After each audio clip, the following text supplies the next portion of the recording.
Welcome to the Clock Hour. I'm your host, Marv Kennel, back again. And I have a very, very special guest here with me today. What I'm gonna do, we're gonna sit here and pick her brain a little bit. Her name is Miss Yonique. Yonique, did I say that correctly? Yonique. See, that's Yonique. Miss Yonique, I bumped into y'all. Shouldn't say bumped into y'all. We were at an event, and I met one of your head people. Arlanda.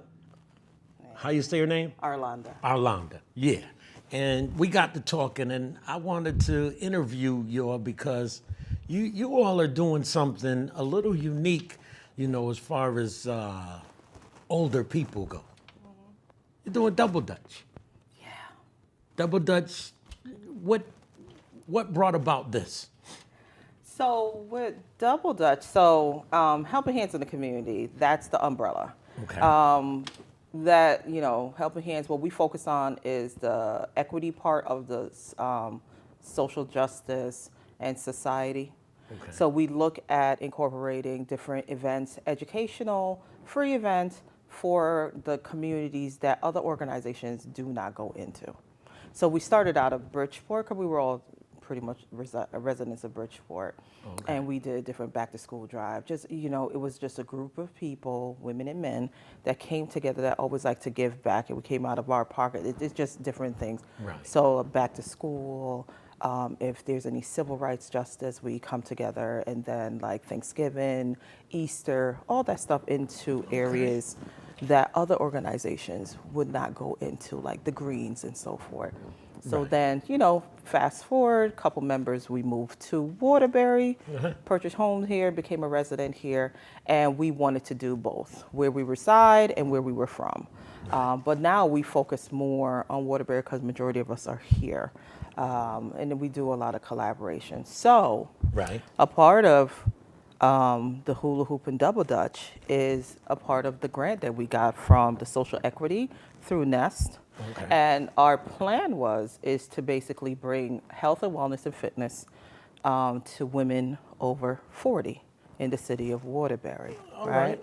So Helping Hands, you have Black Women United, where we focus on Black health for Black women in our city. Because a lot of the times, Black women, we're on the back burner. We always put ourselves last, give everything to everyone else. Yeah. And then we're not recognized. We're not y'all guilty of recognized a that. lot. So Right. we intentionally and purposely done that when we created Black Women United of Waterbury to focus on those key areas. Because again, we saw that studies showed that Black maternal health was the highest in the city of Waterbury. Okay, so let's break this down. I'm gonna go with the double dutch because that's what I've seen. Okay. The jumping and the hula hoop. All Y'all right. combine that, right? Yes. So what days do y'all do it and where? Okay, so with the Double Dutch, empowering your body, right? Empowering your body, we meet every Wednesday at the North End Rec Okay, from y'all 6 hear to that? 8. Yep, every Wednesday from North End Rec. The Rec is a great supporter Right. and supporter of this. That's my family over there, Margaret. Yes. Margaret is definitely. Shout out to She Margaret. saw how we started. She knew from the beginning the vision that we had, even though we started with 2 people, and now we're at, oh my God, maybe like 30 Right. or more. So it's such a big need, and seeing the women that come out every week and having testimonies. So for example, I'll give you one of the testimony, and this is not the reason why we do it, to hear testimonies. We're doing it to say that we're all in the same boat. We're all over 40, Right. and then we all want to be healthy, and we're just trying to make sure that, women, we come out and, come on, the sisterhood, and focus and force ourselves to take care of ourselves, right? And it's something that, they used to do it back in the days. I think y'all have people on your team that used to do it. Yes! So, bringing it back was I thought about doing it. I have brand new set of ropes. I'm gonna give them to y'all. Oh, I have we a love couple that. of sets of ropes. Okay. Because you got to fax in another person that's doing the same thing, but with younger Yes. Right. Yes. Okay. We work together. Right. In the beginning, Which but is then good. their primarily focus is the younger Which generation, which is true because again, Right. the younger generation don't even know anything when you ask about double dutch, hula hoop. They're like, what? Right. So now imagine. So when we're looking at 40 and over, 30 and over, and so on. Back in the days of what we used to do. Remember our parents used to tell us, go outside. Yeah. Don't stay in the house. Outside. We lived outside. That was like the worst thing that somebody could do to us. My generation was tell us we couldn't go outside. Exactly. That was Now, punishment. No, yeah. you can't go outside. Now they don't care. Yeah, exactly. Well, Because I ain't remember, wanna your go parents anyway. used to say, your mother, because your dad's be Right, working. right. Your mother say, if that street light come on and you're not in this house, can you remember that threat? Right, You remember right. that threat? Because we were outside, we were doing hula hoop, double dutch, jump rope. I think we were doing track and field on the cement. I lived up Fairmont. Okay, Fairmont. Right. And my moms, we lived at the top of the hill. My moms would come to the door and start yelling me and my brother's name. And if we didn't hear somebody going past or coming down the hill that heard it would let us know. My brother be on one side and I'll be on the other side. They would let us know, your moms is calling us. Okay. But That's- see, that's again, community. There you go. Right. The community, and it brought back to say it takes a village, right? Right. It takes all of us. And then back then, a lot of the children, we were so more active. Right. We were. So more active, so much more sociable. Right. Back then, you didn't hear much about, I have social anxiety. We didn't even know. We didn't even know none of that stuff. I do substitute. I'm retired from the federal, so I do subbing in the schools. Their communication skills are no good. Everybody's really like this. Exactly. And I have say- 1,000 friends. I'm like, Yeah. where are they? Oh, on Facebook, Instagram. Right. I'm just like, they're not friends. I had 5,000. Right? And you can't hold a conversation with them.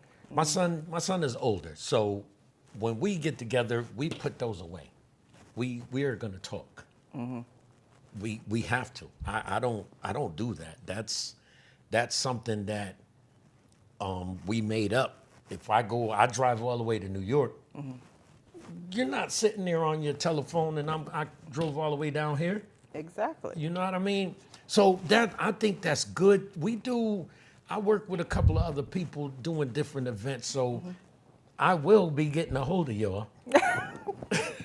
You know what? A lot of times people be so surprised that we're, a part of pretty much every little thing and events that's happening in the community. Because we strive on collaboration. Listen, there's so many organizations in this city. I'm walking with y'all the 15th. The 15th, yeah. I'm walking with y'all.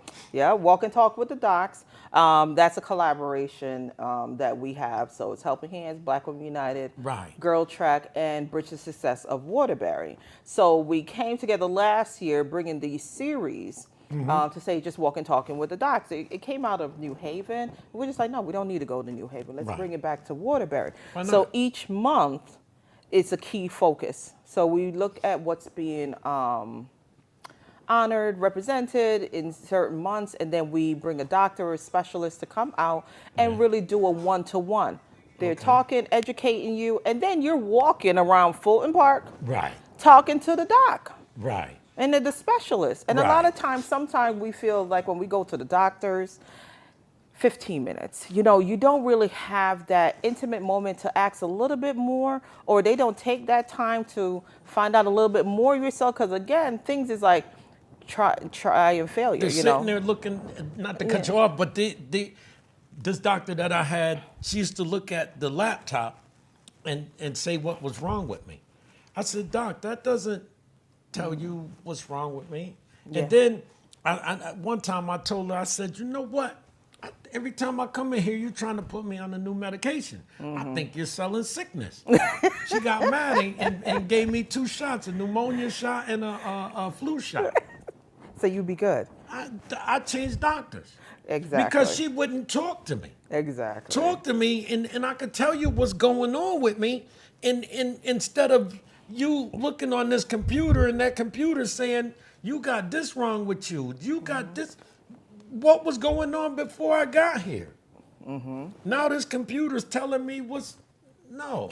Yeah, I was big on it. She got mad. I was like, hold up. You're trying to kill me. I know this whole AI could be good and it could be bad. But when it comes to people's health, or physical, emotional, mental health, they need to talk to the individual because each individual is unique. You have to. Some of the things that's happening, you have to find out because it's not one size fit all when you're looking at medical stuff. So so we definitely, the walk and talk with the doc this year, because last year we did the Juneteenth because again, that was historical. You're giving out a couple of awards too. Yes, we are. We always give awards. We always love to highlight the hidden gems within our community. They could be your friend, your barber, and everything like that because it's passion. That's what I tell people. I said, this show ain't me. This ain't about me. This show is about the people and what they're actually doing because a lot of times you have a pocket of people over here, a pocket of people over there, and a pocket, nobody knows who's doing what. So I think another young lady, they got a tea and cornbread. Oh, Sean and Tracy, tea and cornbread. Yes.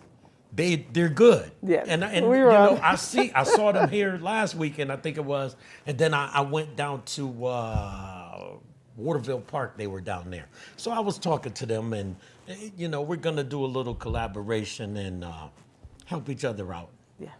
So I think this is important to keep the message clear. Yeah, and to let people know, a lot of times some people who are a part of a certain organization, they need to know that the other people are doing the same thing. So we can come together and just make it larger. But you know what? Spread the message. I'm going to play devil's advocate on this one. All right. Waterbury has always been plagued with so-called gatekeepers. Certain people like to be in a position of power, and hold the gate. They got the key to the gate, so you can't do what you want to do because they have the gate. Instead of, that's like I used to do music out here. Okay. I had to leave. I took off and took my artists and stuff on the highway because the so-called gatekeepers were trying to restrict. And I informed them when I first started, you cannot control what I'm doing. Yeah, what God has for you, nobody else. Exactly. So So again, when we talk about how we love to collaborate, support other organizations, and find out like, okay, you do this. What is your next one? How can we do it? How can we work together? Because again, what you're saying is true. That gatekeeper is so true, right? But what we love to do is breaking barriers. Nobody wants to talk about it though. Nobody want to talk about it. I bring it up because I ain't got no skin in the game, so I can bring it up. Yeah, I know some people are just like, the founders, we're not from Waterbury, but I'm like, we're residents of Waterbury. Yeah, you're here. We raise our children in Waterbury. Like my children are born in Waterbury. You're here. So it's not even to say that, but we love and respect where we reside, where we live. Right. And it's not to say that it's just what we're doing is not just for our family, not just for our children. No, it's for everyone's. Again, we're bringing it back to it takes a village. Right. Because I didn't realize the people that were actually watching the show. I didn't know. And so what that does is add on to what y'all are already doing and help you promote it. Like this walk is going on the 15th, right? Yep, June 15th is Saturday, 9 a.m. Y'all got it? Yep, 9 a.m. Fulton Park. Meet us at the Hut. Light breakfast will be served and lunch. Yes, the Hut is right there by the playground. Oh, okay. Yeah. All right. So we have that. So, a lot of the events and, the awards are going to be happening there. We do the walk, so we do inside and out. But meet us at the Hut. Yeah. 9 a.m. on Saturday. I will be there. So let me ask you a question. What are you... Now, we're focusing on the people, but what about what is going on here? There's shootings and stuff going on and people drowning or finding people dead in the park and what? It's bad. It's trying times. I wanted to walk for solidarity, and peace, and try to get a better understanding of what is going on. Yeah, and there's organizations that are doing this, like gun violence. So that's another big organization that coming into different cities and then really talking about and, getting residents and members in solidarity. Right. To say, stop, gun violence and the increase and doing that, putting that highlight on it. Because a lot of the stuff, if you don't know, they're not publicizing it. They're keeping it on the hush hush. Right. But, our children are dying. Yes. Our spouse, our family members are dying. And there's a key root there somewhere. But like you said, what is it? So you have other organizations and so many organizations here that when we we're looking for our communities, we also have to be intentionally when we're focusing on civil rights and gun violence and the death, like what's happening. Coming off the pandemic, not saying that all this violence and all that stuff wasn't there before. Right. But then when you take a historical pandemic that really had people want to stay in and fear even this social interaction. Right. And keeping us here and, secluding us. How are we going to help and empower each other? Right. Because I was actually working. I retired December. I didn't get 20. that privilege. Right. We were working. I was working. So it's a lot because, again, it also, because I work in mental health, what we found, it increased a lot of those diagnoses. And then even a part of Bridge's success, they did a great thing, a campaign, right? Let youth lead. Because so many things was happening with the youth. Right. Gangs, car accident, joyriding, accidents that happen to a 15-year-old, 12-year-old passing away. Lakewood and all that. Lakewood, and then you have East Main and Baldwin or so. Right. So they wanted to know what is really affecting the kids at this age group. So they went in the neighborhoods. They didn't just ask and say, "Oh, come see us." Right. They went into each neighborhood, and that's what even other organizations we need to know.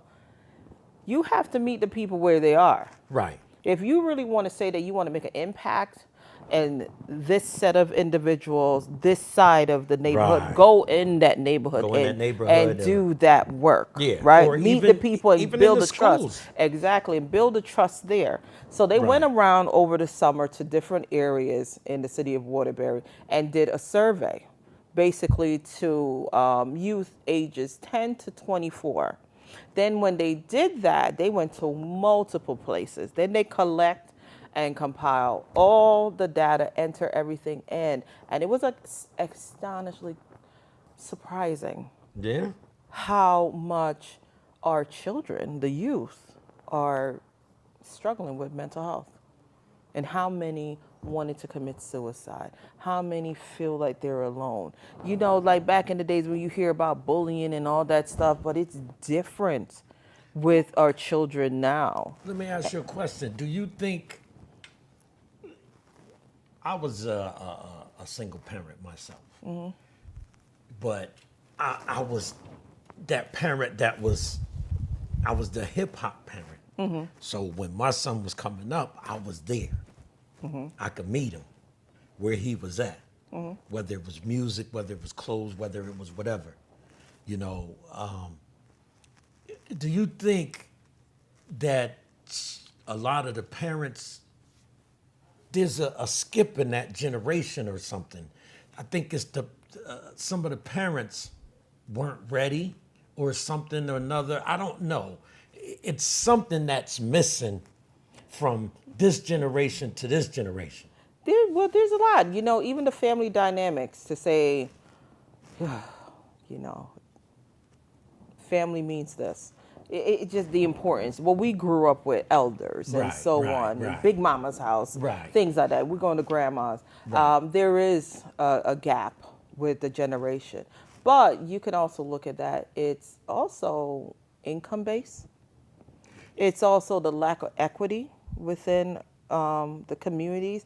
When you look back in history and you talk about civil rights, where you look at our founding fathers and, you know, Martin Luther King, Malcolm X, how they fought, you know, the Black Panthers, they fought for justice, right? And they were willing to make die. that sacrifice. To sacrifice. We don't have that today. So There's we no way. were able, and our children were able to sit on that bus, getting the same education and having schools, good schools being built in the city.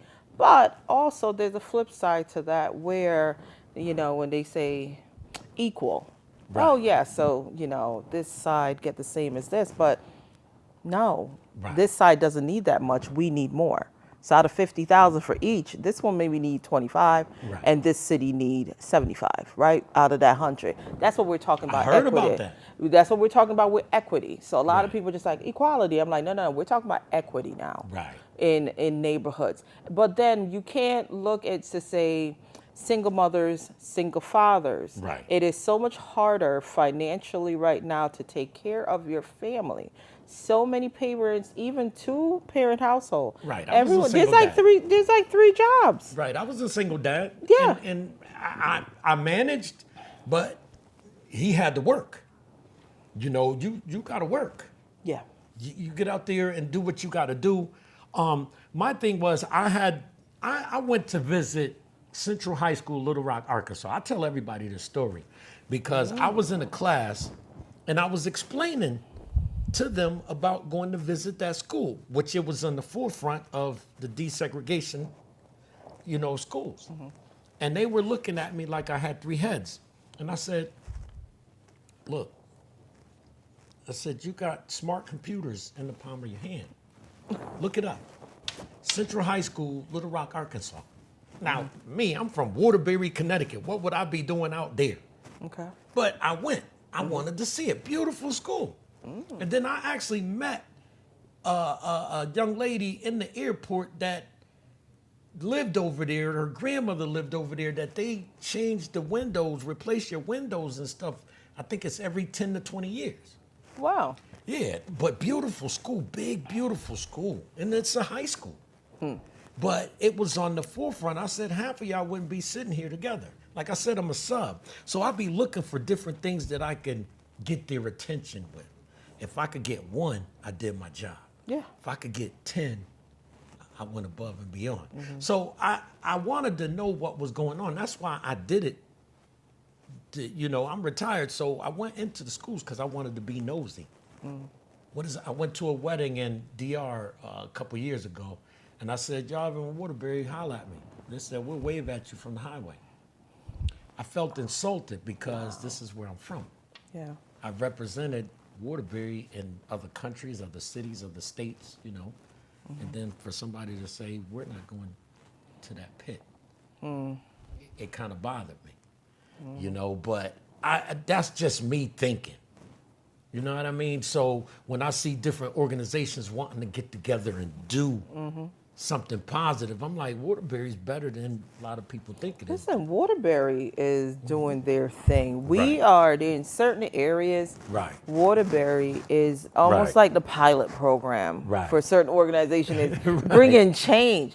Because we're stepping out. You know, we're stepping out, and then there's a lot of stuff that, you know, nationally, we're being recognized. Our little city is being recognized. And this is what I want, you know, residents to know, and these children, like I have children in the school system. I'm like, be proud of where you're from.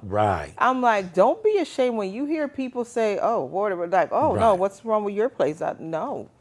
I can run history. I can run anything. But our children and certain residents, we need to know that history. But then sometimes it's purposely taken out. But so you got individuals like yourself, organizations within the city, really, you know, bringing that education and bringing that history back to resident. Like you said, if I just touch one person, then word of mouth. Or if we're being, you know, one of our things we're so adamant on is being consistent. Right. Being consistent, out there in the community, being consistent on Facebook, different little things. So word of mouth, and then each time we have different events, each time we have different things, we build a trust within the community with certain things. So when they see our name and they see an event, they'll come out. Right. Because they're just like, yeah, you guys are about this. So it just takes. And you guys had people with you that I know. I've known for ever since I was a kid. Yeah. So I'm like, I need to talk to them. And they are rocking So it, I'm telling you. I called Stacy. I'm like, I need to get a hold of the Double Dutch thing ladies there. I said, I know Jackie Anderson and all of them. I know them.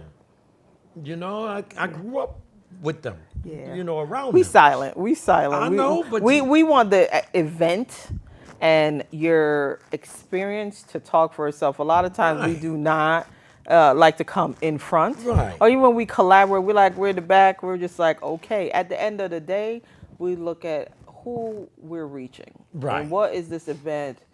Was it meaningful? And are people going to take away from it and speak about it around the dinner table? You know, when they're going for brunch with Right. their girlfriends, their spouses, whoever, and say, "Hey, I went to this event. This group do da da da da da." Right. And my thing is, I want people to know, like, what. Don't think that there is nothing going on here. Oh, there's so much stuff going on. There is so much going on here. Yeah. So, take this. What's his name? Peony Yates hit me up about they do the walk at Crosby. Mm-hmm. So that's a whole nother event coming up in, I think it's August. But I'm running out of time. You're a pleasure to talk with.